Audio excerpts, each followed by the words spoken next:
Okay, so we have reviewed Mendel's first and second laws, and we've looked at how those laws arise from the behavior of alleles on homologous chromosomes during meiosis 1.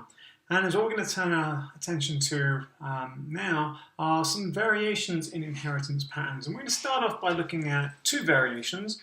We're going to look at an example of incomplete dominance and then an example of codominance. So we'll start off with incomplete dominance, and this is best studied using this group of plants called the 4 o'clock plants.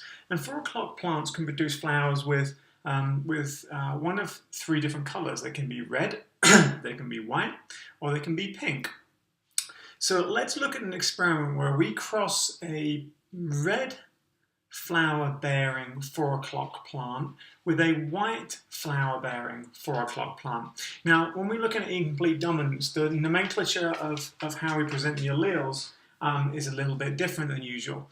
So for the red flower-producing plant, the alleles are going to be indicated as C, superscripted uppercase R, and for the white flower-producing plants, the alleles will be C, superscripted uppercase W. So you can see those pretty clearly here on the screen. And so we have this red flower-producing plant, which is CR, and this white flower-producing plant, which is CW. And so the gametes from the red flower-producing plant can only be CR, and the gametes from the white flower-producing plant can only be CW. So if we cross these two plants and we allow fertilization to occur, we would expect, based on what we've seen before, one of these alleles to be dominant over the other. Now that's called complete dominance.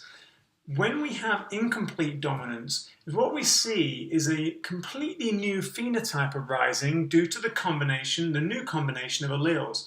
So when we do this cross with these two different types of 4 o'clock plant, we end up with these pink flowered offspring. Now, at first glance, this looks like what Mendel actually disproved, that there was no blending going on, because pink arises when you mix red and white. So if you take red and white paint and you mix them together, you get pink. Now, if this was true blending, then you wouldn't ever be able to get red and white back again. There's no way you can unmix red and white paint. You can't get white and red paint out of pink paint.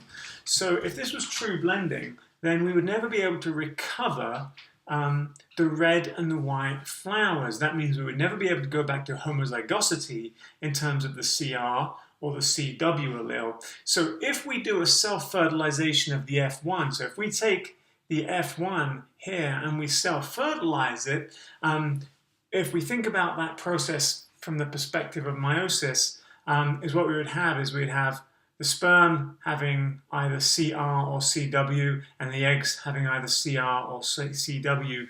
And then when we reunite all these gametes, and let's use the pen to show this, when we reunite these gametes, we get CR, which is going to go to the red flowers. When we reunite this CR and this CW here, we get pink. And when we unite the CW at the bottom and the CR at the top, we get pink again. And when we put the CW from the bottom and from the right-hand side together, then we'd have white. So because we can get the white and the red back again when we self-fertilize the pink plants, the pink flower-bearing plants, that tells us that the alleles are still producing discrete phenotypes and we're not getting new phenotypes due to a blending phenomena. So the reason this is called incomplete dominance is that when you put the CR allele with the CW allele, you're going to see kind of the effects of both manifesting in the phenotype as something new. And so that's called incomplete dominance. The second variation that we're going to look at is codominance, and the best example of this is seen in blood types when we're talking about the ABO system. So there are other ways of typing blood, but we're going to focus just on the ABO system. And so we're going to ignore the rhesus system and look at just the ABO system. So let's start talking about the different types of blood group you can get. So there are 4 types of blood group. blood group A, blood group B, AB, and O. So why are these blood groups different? So if you have blood group A, your red blood cells have a carbohydrate, a sugar on the surface, which is called the A carbohydrate. If you have B type blood, then you have red blood cells that have a sugar of the B type on their surface. And you've probably guessed if you have AB type blood, you've got both A and B sugars. Then the O blood group type has neither the A nor the B sugars on its surface. So that has neither of the AB sugars. So that gives us the 4 blood groups. So what are the genetics underlying the 4 blood groups, and how do we get these different carbohydrates? So this is where codominance comes in. Blood groups are determined from one gene, so it's a monogenic characteristic, and then there are 3 alleles which work together to determine the specific trait of the blood group, whether that's A, B, AB, or O. So we've got one gene and then 3 alleles. So the gene, we're going to call it I. And then the 3 alleles are going to be I, uppercase A, I, uppercase B, and those 2 letters are superscripted, and then lowercase a. So the codominance comes in when we think about IA and IB. So IA and IB are said to be codominant. That means they have an equal impact on the phenotype if they're both present. But both IA and IB are completely dominant to little I. So that's going to follow the same Mendelian rules that we've looked at before. All these alleles will follow the rules we've looked at before, but so what this means is if you put IA with little I or IB with little I, all you're going to see is the effect of the dominant allele, IA or IB.